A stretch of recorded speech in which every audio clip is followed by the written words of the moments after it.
दिल्ली में 1628 करोड़ ड्रग जुड़ाकर की गई नष्ट। एलजीबी के सक्सेना बोले 2027 तक दिल्ली को ड्रग मुक्त करने का लक्ष्य रखा गया। दिल्ली की सीएम रेखा गुप्ता से मिले बाटला हाउस इलाके के लोग एक्शन लिया गया, जिसे रोकने की मांग की गई है। हाईकोर्ट ने जुलाई तक लगाया है स्टे।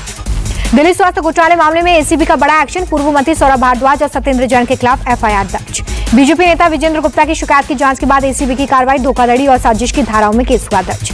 नोएडा पुलिस और बदमाशों के बीच मुठभेड़। एक बदमाश को गोली लगी। बदमाश पर दर्ज है 1 दर्जन से ज्यादा केस। पुलिस ने मोबाइल, कारतूस, तमंचा बरामद किया। 30 जून से 18 जुलाई तक चलेगा महाराष्ट्र विधानसभा का मानसून सत्र। कामकाज सलाहकार समिति की बैठक में फैसला।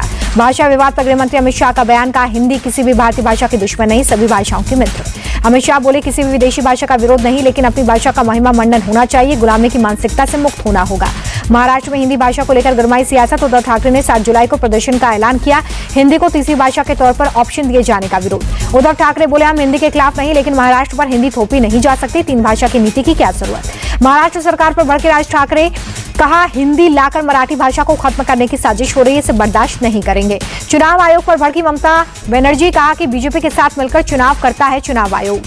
हैदराबाद में पुलिस ने 7 हाथियों के दांत की तस्करी का भंडाफोड़ किया है। हाथियों के दांत सहित एक तस्कर को गिरफ्तार किया। पुलिस तस्कर से पूछताछ कर रही है।